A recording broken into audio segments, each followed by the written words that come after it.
Isang bagong oportunidad ang kumatok sa pintuan ni former 3 Division World Champion John Riel Casimero. Pero ano naman kaya ang mga kondisyon nito upang mapanatili ang tiwalang ibinigay sa muling pagbuhay ng kanyang karera? Alamin natin yan sa reported teammate Paulo Salamadi.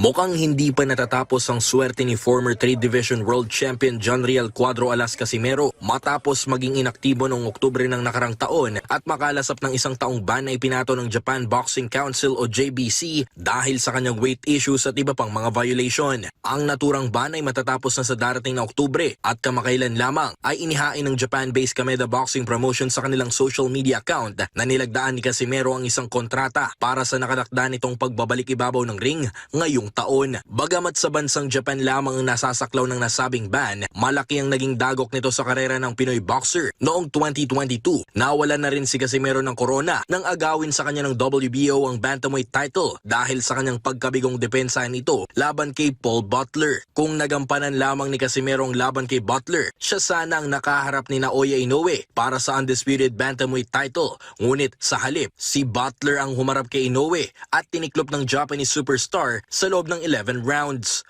Ngayon, maaring ito na ang huling pagkakataon para iligtas si Casimero ang kanyang karera sa boxing. Ang Kameda Promotions na pinamumunuan ng magkapatid na Koki at Daiki Kameda ay nagbigay sa kanya ng panibagong pagkakataon. Sa isang analysis ni veteran boxing analyst attorney Ed Tolentino sa kanyang YouTube account na Boxer Shorts, ibinahagi nito kung gaano kalaking biyaya sa takbo ng karera ni Casimero ang Kameda Promotions.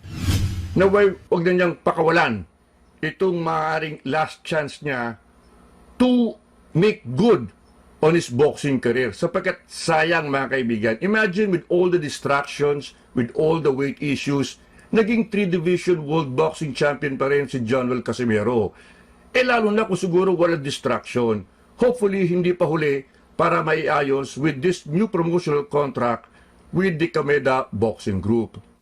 Oras na matapos ang ban na ibinato sa darating na Oktubre, ibinahagi rin ni Tolentino kung sinong boksingero ang magandang kalabanin ni Casimero na gagawa ng ingay papalapit sa matagal na niyang hinahangad na laban kontra kay pound for pound king Naoya Inoue. Ako, ang aking napupusuan at palagi ko kayo rin, ang gusto natin ay yung knockout artist, yung 2-weight division former world champion ng Tijuana, Mexico, si Luis Nery. Gandang laban yan, Nery versus Casimero. Sapagkat kapwa may lakas ng suntok ang dalawa at talagang walang masyadong emphasis sa defense. Parehong hataw ang gusto ng dalawang boksingero.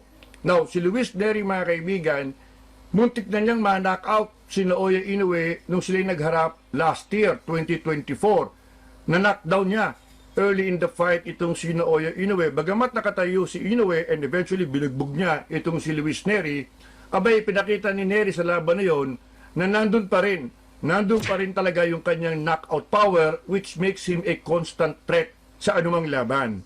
Ngayon, Nery Casimero in Japan, marami ang may intriga kung kayang lampasan ni Casimero yung naging performance ni Inoue kay Luis Nery. The idea here is that kung malalampasan ni Casimero, mas maganda ang kanyang performance kontra kay Nery, ay pag-uusapan ng mga Japanese boxing fans. It will create a buzz and eventually, hopefully, a clamor. Pag nakarating kay Inoue, abay, sabihin ng mga Japanese boxing fans, gusto namin makita yung Casimero versus Inoue. Sa kasalukuyan, ranked number 6 si Casimero sa WBO at number 10 naman sa IBF Junior Featherweight Rankings. Paulo Salamatin para sa Atletang Pilipino para sa Bagong Pilipinas.